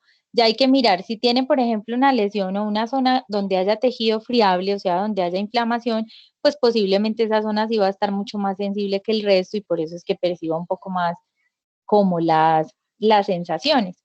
Pero de resto podría ser, como te digo, una variante completamente normal. Ah, ok, gracias. Profe, Ujú. esto que pero el micrófono no me deja, estaba tratando de preguntar hace rato. Profe, esto, Hola. pues usted decía que la lengua geográfica no se considera pues algo patológico, pero eso sí puede ser como un condicionante para que se desarrolle una patología. Sí, o sea, mira, la gran mayoría de las veces no es patológica, sino que hace parte como de una variante anatómica, pero se puede confundir muy fácilmente con una leucoplasia, como esa que acabamos de mirar. Entonces ahí hay que ver si la lesión cambia, si siempre es así, si el paciente tiene factores de riesgo, para que justifique un estudio más profundo como una biopsia, ¿cierto? Una histopatología. Entonces no quiere decir que cuando tú tengas una lengua geográfica vas a preocupar al paciente. No, pero sí vas a estar muy pendiente si de pronto es candidato a hacer un estudio más profundo para que estén tranquilos los dos. La gran mayoría es benigna. La gran mayoría de esos tipos de lenguas son características pues morfológicas normales, pero ocasionalmente pueden ser lesiones iniciales y ahí es donde necesitamos pues como corroborar con la histopatología porque por clínica pues no sabríamos decir qué tan profunda está la lesión. Ah, listo, profe, muchas gracias. Bueno, con gusto. Entonces vamos a poner por acá, vamos a ver, vamos a cambiar de tejido, ya vimos pues la parte de lengua, vamos a cambiar y vamos a ver algo de amígdalas. Las amígdalas también están ubicadas dentro de la cavidad oral y hacen parte de conglomerados también de linfocitos encapsulados. Así como vimos ahorita con las placas de Peyer, también las amígdalas tienen un componente de linfocitos. Esas amígdalas, pues las que tenemos nosotros en la boca y que alcanzamos a ver y que se nos inflaman cuando tenemos amigdalitis, son las amígdalas palatinas. Importante el apellido porque hay amígdalas en muchas partes. Tenemos amígdalas nasofaríngeas, tenemos inclusive una amígdala cerebral. Entonces, las amígdalas palatinas son las que están en el paladar. Por eso es palatino. Palato es de palatín y de paladar. Entonces, ellas están en la parte de atrás de la boca. Ahí están alojaditas y son como unos bulticos. Si ustedes ven, ellas son como unos bulticos redondos. Bulticos llenos de ¿qué? De linfocitos. O sea que las amígdalas son tejido linfoide. Así como el que vimos ahorita con las placas de Peyer, que también es tejido linfoide que se encuentra dentro del intestino delgado. Ellas están ahí alojaditas, tienen linfocitos, es decir, nos sirven para nuestro sistema inmune, están ahí pues también activas, muy activas cuando uno está pequeño, ya después generalmente se empiezan a atrofiar o a disminuir el tamaño. Y ellas, digamos que tienen como una clasificación dependiendo del tamaño. Cuando son muy pequeñitas son grado 1, cuando son un poco más visibles son grado 2 y pueden ir hasta grado 4, que son esas amígdalas grandes, grandes que parece que se juntaran como en la línea media. Entonces ahí cuando tenemos esas amígdalas grado 4 es cuando hablamos de una hipertrofia de amígdalas, que muchas veces pues esos pacientes son susceptibles a procedimientos quirúrgicos en donde se quiten pues como porque generan dificultades para todo, generan peso en la lengua como hacia atrás, entonces dificultan la pronunciación del paciente, son pacientes que todo el tiempo están como hablando así como si tuvieran una papa en la boca, pues o algo, porque realmente las amígdalas son tan grandes que no dejan que la voz salga bien ni que se pronuncie bien. Antes, a todos los pacientes, como por prevención, se les quitaban las amígdalas. Prevención de enfermedades más graves más adelante. Cuando les daban muchas amigdalitis, podía producir fiebre reumática, que es una enfermedad, una patología que puede afectar las válvulas cardíacas. Entonces, la mayoría de las veces a todos los niños les quitaban las amígdalas, pues, o cuando estaban como adolescentes les quitaban las amígdalas, posiblemente a sus abuelitos, a sus tíos, en fin, a sus papás les hicieron cirugía de amígdalas. Ya digamos que se utiliza un tratamiento como más conservador, se evita pues como llevar a la cirugía de entrada y se utilizan otros tratamientos distintos y sobre todo que en el paciente adulto no se hace amigdalectomía tiene que ser pues que tenga alguna patología pues maligna, digamos pues un cáncer que esté ahí, un linfoma que esté ocupando pues como ese lugar, pero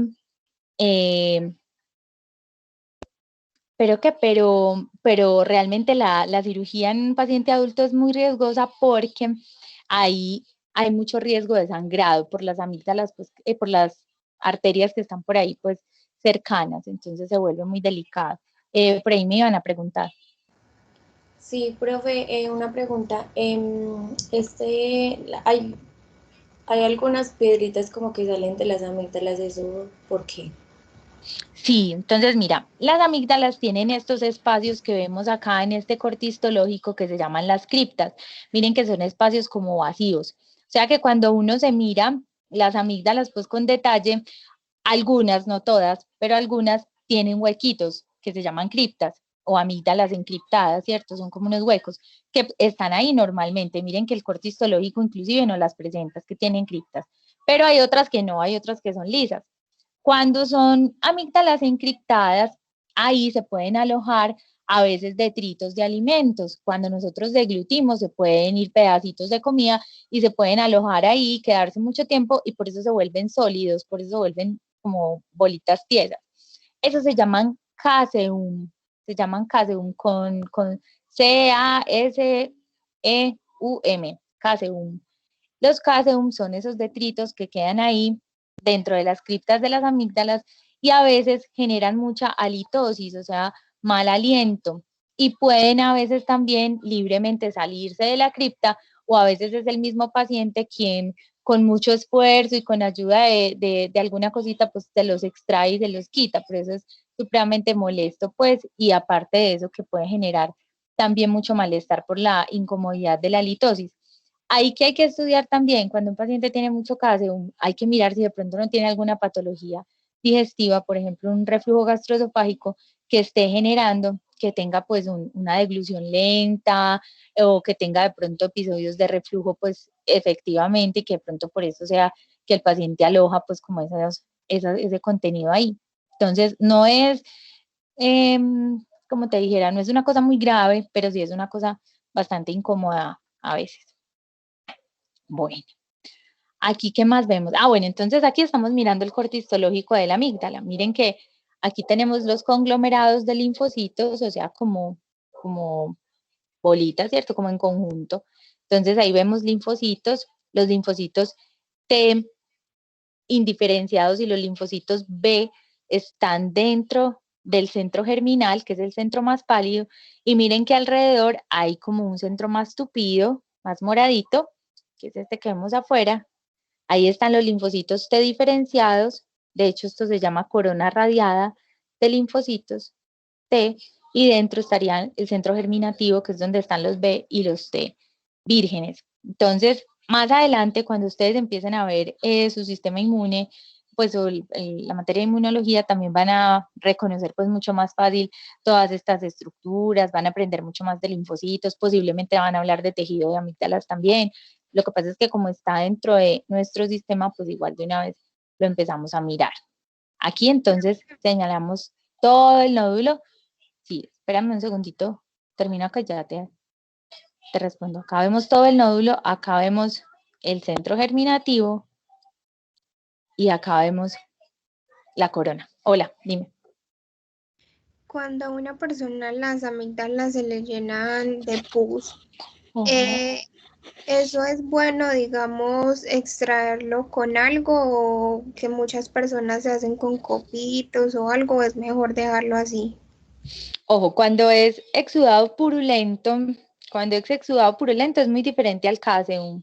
El caseum sí son como piedritas, cristales blancos que se alojan en las criptas y ahí es cuando los pacientes a veces que no deberían se manipulan y con un aplicador o con un palillo o con un cepillo de dientes pues se empiezan a extraer eso. Ese es el caseum, pero cuando son exudados purulentos, eso no se limpia ni se quita, los exudados discurren, o sea, como que bajan, como si fuera moco, pues una descarga grande, eso no se quita.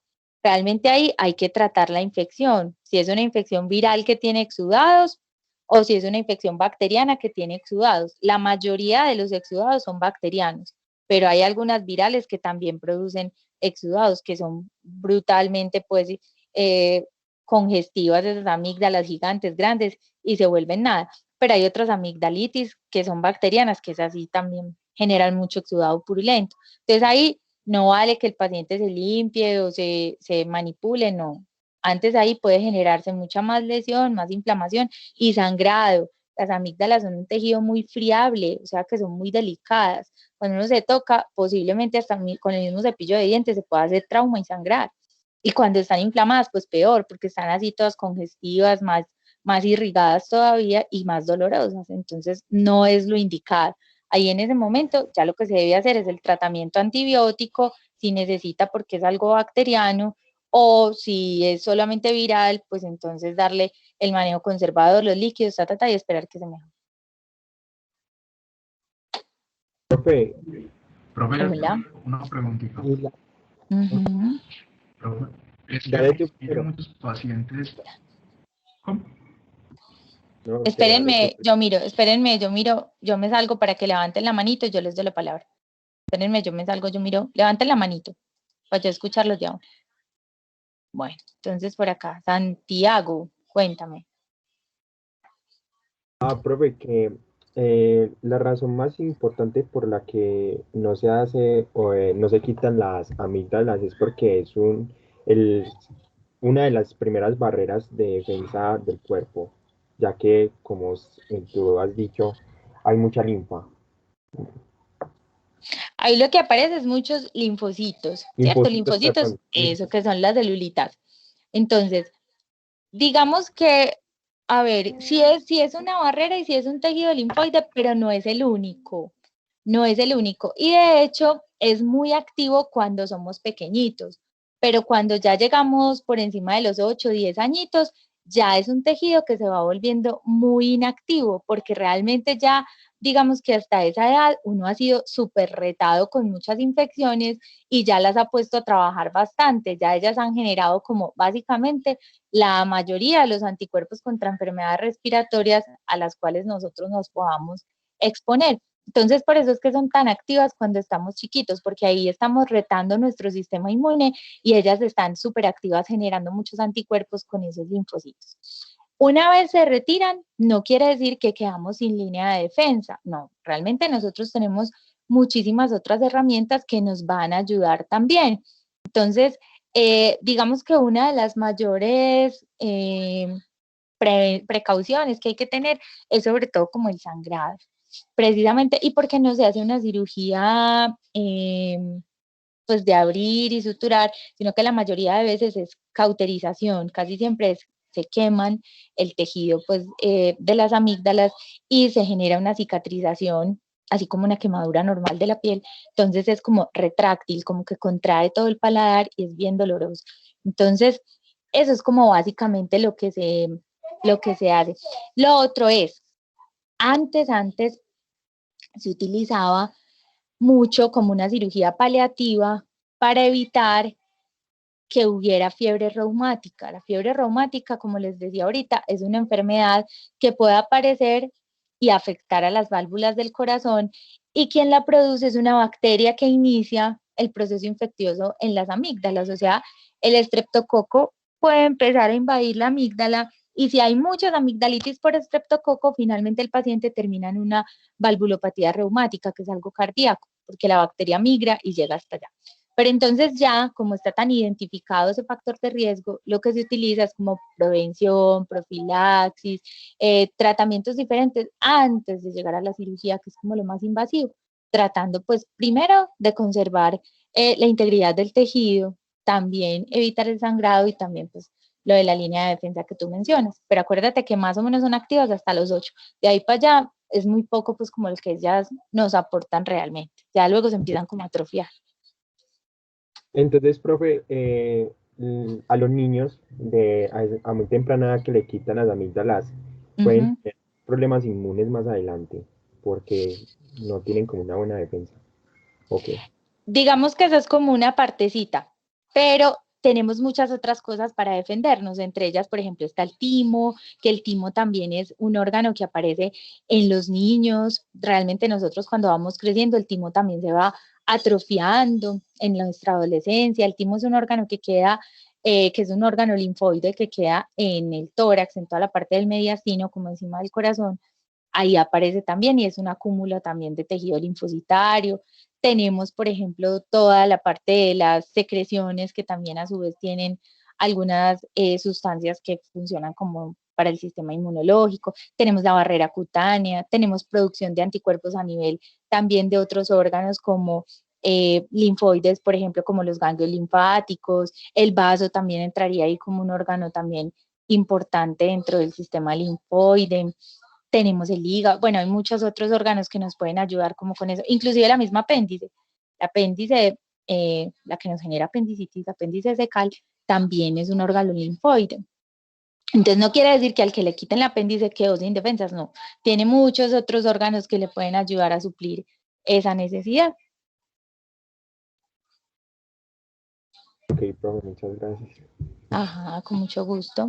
Breiner. Profe, buenas tardes. Profe, Hola. mire, es que tenía una pregunta. Hay muchas personas y eso, que cuando sufren, por decir, una picadura de algún escorpión, cuando van, por decir, al consultorio y ese tipo de cosas, dicen o informan pues de que sienten la lengua como demasiado entumecia o les imposibilita para hablar y ese tipo de cosas.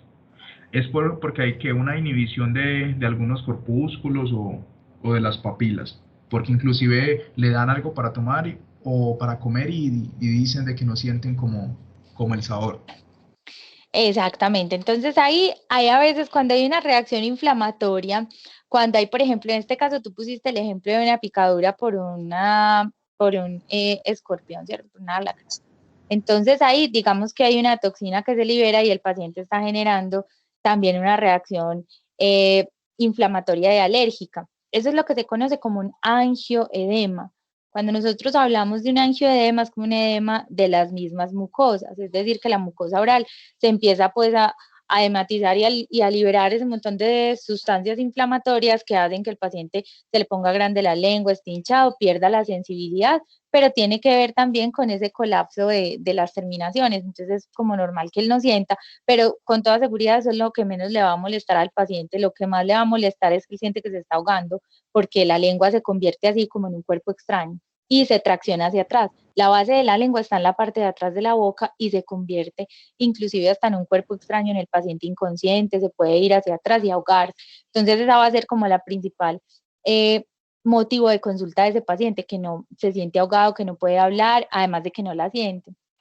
Y aparte de eso, puede no solo tener el edema en la lengua y dentro de la boca, sino también a nivel de los labios, el angioedema, en los párpados y en una condición más grave, hacen edema traqueal. Entonces, cuando hacen ese edema traqueal, casi que están prácticamente dentro de un shock anafiláctico, pues así poniéndotelo en una condición ya muy crítica, y es cuando el paciente pues hace un shock alérgico y es donde necesita pues ya medidas extremas para poder mejorar. Obviamente, ¿cómo se puede tratar? Se le puede dar antialérgicos, se le puede dar esteroides que regulan la inmunidad, obviamente se le evita el contacto con el alergeno. En este caso pues fue una picadura, entonces hay que mirar si de pronto hay antídoto para la picadura. Si es un escorpión probablemente no, pero si por ejemplo es una, qué sé yo, una culebra, no sé, cualquier cosa, puede haber algún antídoto que se pueda utilizar contra la toxina que tuvo contacto, o si es, por ejemplo, una mata, a veces los pacientes hacen angioedema, o un medicamento, también pueden hacer angioedema, sobre todo con algunos antihipertensivos lo hacen. Entonces hay varias cositas, pues. La palabra mágica en medicina depende, entonces depende de muchas cosas, de dónde está el paciente, quién es, qué toma, qué le pasó, dónde está uno, qué cosas tiene, qué herramientas tiene a la mano.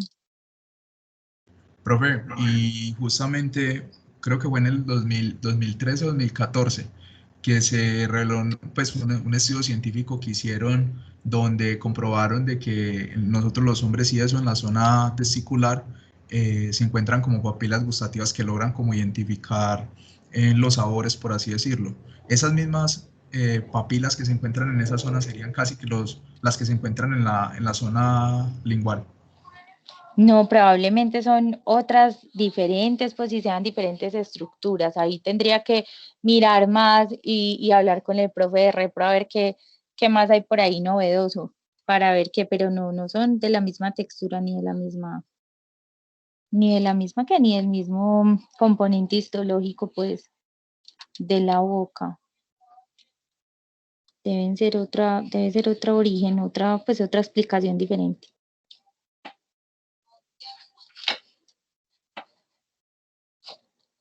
Bueno, miremos por acá. Verónica. Profe, cuando usted decía de que los adultos no pueden tener una amigdalectomía por el problema de una hemorragia, ¿esto es en cualquier cirugía como tal o en esa anatomía específico cambia como tal la ubicación de los vasos sanguíneos o algo?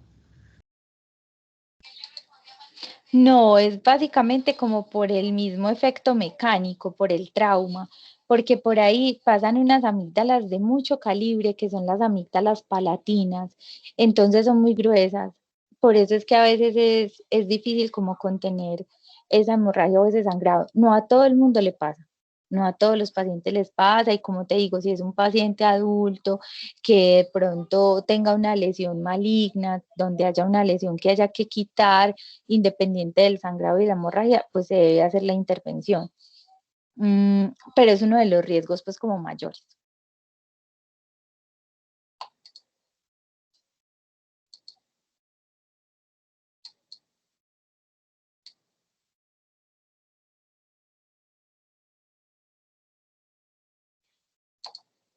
Bueno, por acá, ¿quién más hay? Johan Steven.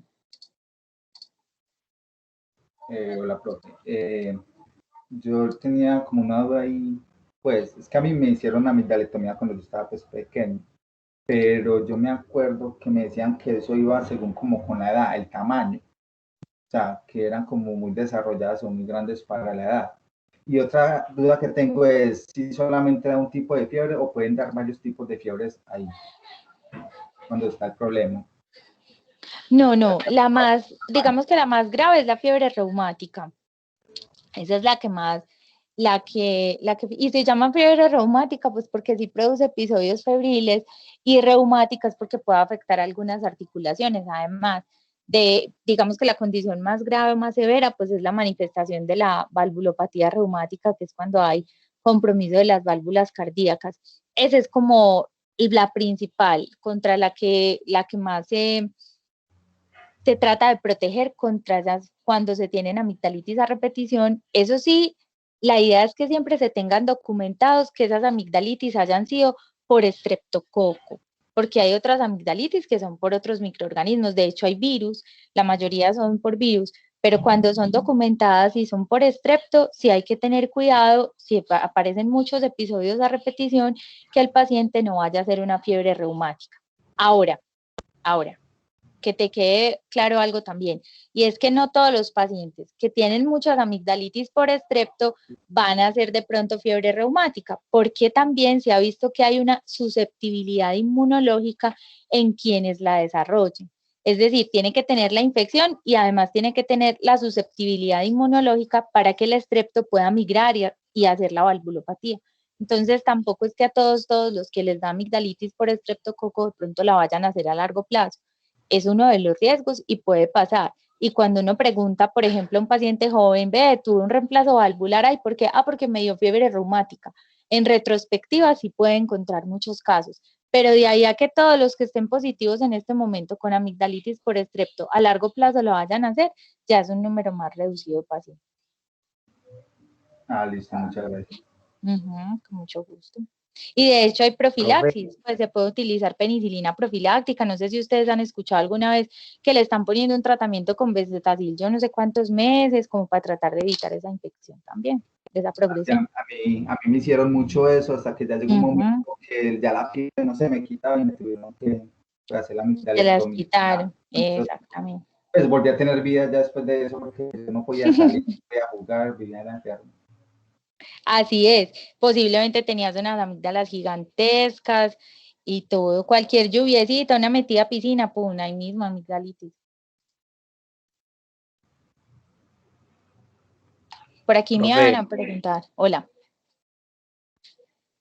Profe, es que mira, pues agregando algo Es que las amígdalas, pues, simplemente, o sea, no siempre causan la inflamación por Streptococcus pyogenes, que es esa bacteria come carne, ¿cierto? Porque, por ejemplo, un Staphylococcus también podría tener una invasión bucal que podría llevar a la inflamación y también podría presentar una fiebre, pues ya que es tejido linfoide, los linfocitos en su respuesta inmune van a causar la fiebre, que es un mecanismo de defensa también del cuerpo. Entonces, inclusive en una infección en cualquier otra parte del cuerpo, puede que las amígdalas también logren llegar a inflamarse un poco, ¿no?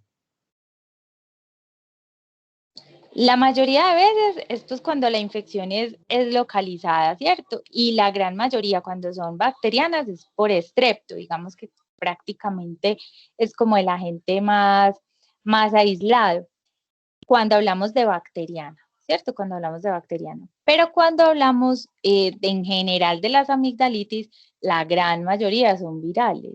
La gran mayoría son virales. Entonces, los agentes virales pues, pueden ser muchos, pues pueden ser la misma faringoamigdalitis viral, pues por influenza, en fin, hay muchísimos otros.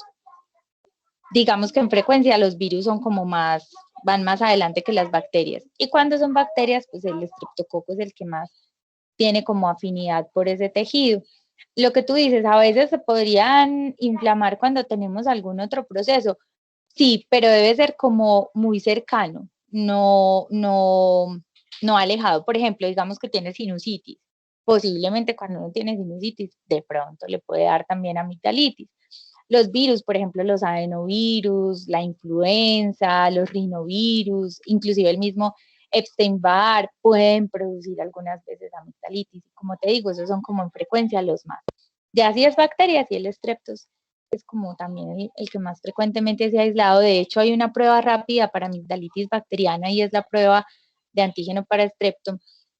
Y ahí de una vez marca, como es una pruebita rápida, así como las de embarazo, en donde marca pues una tincioncita de una muestra que se toma con un copito y ahí rápidamente se hace un hisopado, se monta y pinta y de una vez le dice a uno si es viral o bacteriana. No está disponible en todos los servicios, pero casi siempre pues como en las clínicas es donde más uno las encuentra, no en los hospitales, sino en las clínicas, ahí digamos que pueden haber como alguna disponibilidad y así pues uno ser más efectivo en el tratamiento, porque a veces uno se cansa de mandarle pues penicilina a una amigdalitis viral y eso para qué, ahí no está haciendo nada, está gastando plata y le está causando dolor al paciente porque el benzetacil no se usa para ningún virus, solamente para bacterias, ¿cierto? Volverlo resistente. La resistencia, ahí ese sí es más agradecido, ese estrepto es súper agradecido contra la penicilina y ¿sabes con cuál otra? La moxi, que es la de vía oral, también es muy agradecido todavía, afortunadamente. Y ya si es muy severo, si es una amigdalitis muy complicada, clindamicina es como otra que nos ayuda mucho, que ahí también hay anaerobios.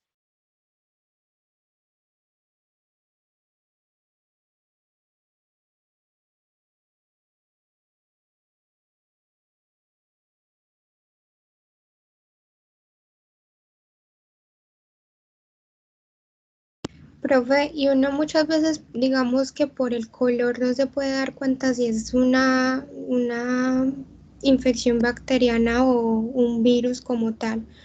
Porque, por ejemplo, yo tengo, pues creo más o menos, pues tengo entendido de que por el esputo, cuando usted tiene, digamos, una tos congestiva o algo así, le preguntan a uno como de qué color es la flema y dependiendo de eso miran a ver si es como algo viral o bacteriano. Con respecto al material purulento, no puede como mirarse más o menos así. A veces las virales generan exudados también muy fuertes y no se logra, pues, como hacer la diferenciación por clínica, es súper difícil. Ya ahí habría que entrar a mirar como el estado más de toxicidad del paciente. Por ejemplo, digamos que dentro de los mecanismos infecciosos, los virus atacan mucho más rápido. Entonces es un paciente que hoy pudo haber ido a trabajar y mañana se levantó con un dolor impresionante en las articulaciones, le duele la espalda, tiene fiebre alta, mejor dicho, está encamado, pues, y el día de ayer estaba sano. Entonces uno ahí casi siempre empieza a intuir que es algo más viral porque se instaló muy rápido, ¿cierto? Y adicional a eso, no solamente se acompaña del dolor de garganta, puede el paciente tener diarreíta y el malestar general, bueno, en fin. Y además en días pasados haber tenido gripita, en fin. La bacteriana, cuando hablamos de infecciones bacterianas, son infecciones más larvadas, es decir, que tardan más tiempo, con periodos de incubación más largos. Entonces el paciente empieza a sentirse mal, pero como que no del todo. Al otro día amanece con escalofrío, pero tampoco como para quedarse en la cama. Al otro día tiene otro poquito de fiebre, pero no, él todavía se siente con alientos. Y al final, pum, postrado en cama, tóxico, con vómito, diarrea, dolor de garganta, maluco, pero fue mucho más tiempo como el que se tardó en instalarse por completo la infección. Entonces, a veces la historia de la enfermedad le ayuda mucho a uno a orientarse, o si, por ejemplo, tiene algún contacto en casa, a veces los virus se riegan más rápido, entonces, no, mira, en mi casa todo el mundo tiene gripa, tal cosa. Miren que las neumonías bacterianas, pues ustedes todavía no han visto eso, pero las neumonías son, hay que pensar en los factores de riesgo del paciente, si es fumador, si no es fumador, si tiene POC, si no tiene POC, bueno, en fin, otras cosas. Entonces, a veces cuando son bacterianas, sí son casos como más exclusivos, como más independientes. En cambio, cuando hay virus, casi toda la familia tiene diarrea y vómito, o casi toda la familia tuvo gripa, o casi toda la familia tiene, como ahorita, todos nos dio coronavirus la vuelta, entonces todos, en fin. Pero cuando son infecciones bacterianas, casi que son selectivas dependiendo del paciente. Este tiene una neumonía bacteriana porque estuvo hospitalizado y entonces ahí la cogió en el ventilador, o este tiene neumonía porque es un paciente fumador y entonces ahí lo cogió pues un micoplasma y tal cosa, bueno, en fin.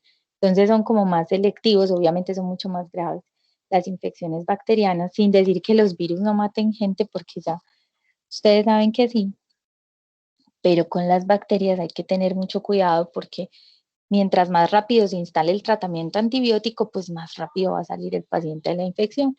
Con los virus no hay tratamiento. Con los virus el tratamiento es conservador, es decir, de soporte, hidratación, antipiréticos, en fin, como medidas de sostén. En cambio, con las bacterias sí hay que reconocer rápido, por eso usamos hemocultivos, urocultivos, bueno, lo que haya que hacer para poder saber cuál es el antibiótico preciso y poder tratar rápido al paciente.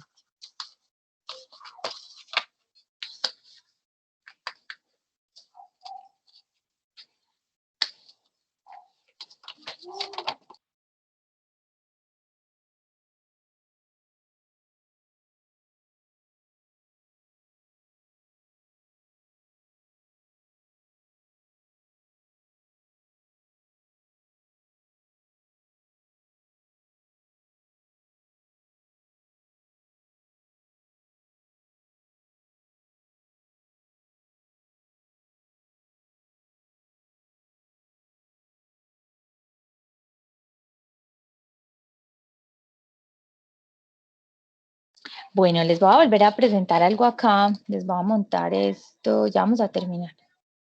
Espérenme, yo les monto acá esta imagencita para que vamos haciendo este trabajo. Entonces, vamos a ir construyendo este mapita mental. Este lo vamos a hacer del tema de histología. ¿Cómo lo vamos a hacer? Entonces, lo primero es que acá en el centro vamos a poner histología del sistema digestivo. En cada una de las ramas más grandecitas, pues vamos a mirar cada una de las partes de la histología del sistema. Entonces, una rama grande será cavidad oral, otra rama grande será tubo digestivo y otra rama grande serán las glándulas. Y luego de ahí vamos haciendo el arbolito de cavidad oral. Entonces vamos a ver la histología de la lengua, histología de las amígdalas, histología del diente, eso me lo van a leer, del dientecito. No se vayan a complicar todavía con odontogénesis, sino que van a leer histología, o sea, el esquema que les aparece así en el libro, que es sencillito, que dice corona, raíz, no sé qué. Entonces, ahí aparecen los componentes, aparece cemento, dentina, aparece el tejido del periósteo, pues ahí y del ligamento alveolar. solamente como los componentes básicos. No se vayan a estudiar la odontogénesis todavía, eso que les ponen es que yema, gemación, osificación, algo así, son como 4 fases, todavía no, porque eso es embriología del diente y ahí no vamos tampoco a entrar como mucho en detalle, pues realmente nosotros sí tenemos que saber manejar trauma dental. Yo les decía a los otros grupos, yo sé que no van a ser odontólogos, pero cuando un paciente tiene un trauma en cara, por ejemplo, ustedes no saben si tiene agresión del tejido dental, avulsión, luxación de un diente, y pues a veces el tiempo es vital en estas lesiones y es muy importante uno saber de entrada manejar esas lesiones para que tenga el paciente menos secuelas. Si usted, por ejemplo, es un paciente que anda mucho en moto y tiene un trauma en la cara por una caída, a usted no le interesaría mucho que su médico que lo coja en urgencias, usted se sienta que se voló los dientes, no le aprenda a hacer como un tratamiento inicial adecuado y que ya después del maxilofacial o el odontólogo ya lo coja y lo pula más, pero pues el manejo inicial tiene que hacerse bien para poder que el paciente le vaya mejor. Entonces, del diente pues no vamos a ver muchísimo a profundidad, pero sí lo más importante. Entonces, la histología y vamos haciendo como el esquemita. Este mapa obviamente lo vamos a ir aumentando en la medida en que vamos viendo más las clases de histología y cada órgano y lo vamos haciendo así. Cuando ustedes hagan estas tareas, no las hagan pensando, háganlas pues en mí, no, porque es que yo siempre les pongo esta misma actividad y me han hecho unas cosas muy bonitas, pero lo más importante es que a ustedes les sirva, es a que a ustedes les sirva para estudiar, a que les quede como una memoria, un material que vayan construyendo para que después cuando vayan a repasar ahí sí para el acto evaluativo tengan pues como un material ya listico y hayan adelantado en algo la lectura. No es para mí, ni para llenar una nota, porque finalmente esto no vale nada, esto es una actividad sumativa, pero sí es de preparación, para que lo vayan construyendo paso a paso. Hoy pueden ir haciendo su arbolito de cavidad oral con lo material que hayan visto, lo completan entonces con lo de el tejido del diente. La próxima clase entonces vemos esófago, duodeno, entonces van haciendo también el esquemita de esa parte, lo van haciendo, lo van construyendo para la próxima semana. Yo les abro un buzoncito para que lo suban al aula y ahí vaya quedando registrada las actividades que ustedes vayan haciendo. Entonces esa es como la tarea. Una pregunta, ¿puede Esa ser es primera individual tarea. o lo podemos hacer entre varios? No, la idea es que lo hagan individual, para que, pues, mejor dicho, si se juntan para hacerlo, pues yo no tengo problema en que lo hagan en línea y cada uno pues vaya diciendo, ay, si pongamos esto, pongamos aquello, en fin, lo pueden hacer. Pero finalmente es un trabajo propio para que a ustedes les quede como memoria de su estudio y lo puedan utilizar en el momento en que ustedes quieran, porque acuérdense que finalmente vamos a tener actos evaluativos más adelante. Por allá al final, cuando hagamos casos clínicos, ustedes tendrán que ver otra vez la histología de cualquier tipo de lesión que les correspondió. Entonces, ve, mira, a mí me tocó diarrea por, qué sé yo, rotavirus, entonces me tengo que venir a leer histología de colon pues para poderme acordar cómo es que está compuesto, y yo no voy a otra vez a abrir a Garner en todo el capítulo, sino que yo me acuerdo, yo toda juiciosa ya me lo leí y yo puse lo puntual acá, entonces voy a mi mapa mental, que es mi memoria de estudio y que es a donde yo me puedo dirigir con confianza porque estoy seguro que fue lo que puse ahí. Entonces esa es la idea, no es para mí, es para que a ustedes les sirva de material de estudio y de consulta. Si ustedes me dicen, ay, profe, yo lo quiero hacer en un programa, pues usted verá cómo le gusta estudiar. Ay, yo lo quiero hacer manual y le quiero hacer dibujos, listo, también, maravilloso. Ay, yo lo quiero hacer muy feo porque no me gusta escribir, entonces yo lo voy a hacer feo. Pues si usted aprende feo, aprenda también así feo. Pues cada uno tiene como su línea, pero lo importante es que se aprendan a conocer y aprendan a saber cómo es su método de estudio. El que quiera no escribir, sino que va a hacer dibujos, y con esos dibujos se supone que ahí tiene la muscular de la mucosa, la submucosa, la serosa, la yo no sé qué, y se acuerda viendo el dibujo que esas son las capas, pues hágale el dibujo, ¿cierto? Entonces es como su conocimiento propio de su canal de aprendizaje. Bueno, esta es una tarea. La van a empezar a construir. Y ya les voy a mandar, les voy a adjuntar por acá también material de estudio. Les voy a mandar un taller que siempre les pongo pues de histología, Todo eso es opcional. Acuérdense que nada de eso es calificable, sino que es puro material de estudio para que ustedes les sirva. Espérenme, yo no conservaremos. Histología.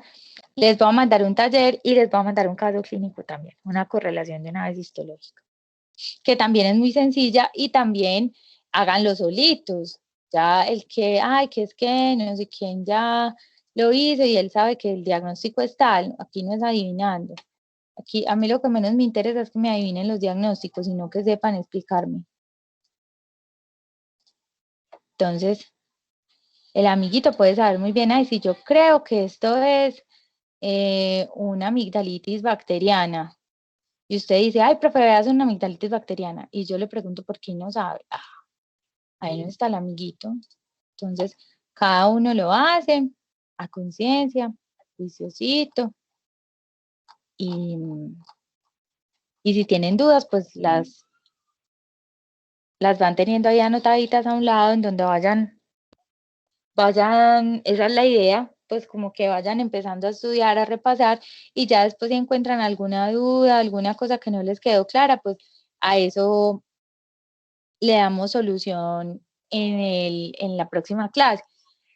Pues en la próxima o en la otra que sigue, porque esto es como para trabajarlo estas primeras semanas, no es con una fecha exacta de entrega.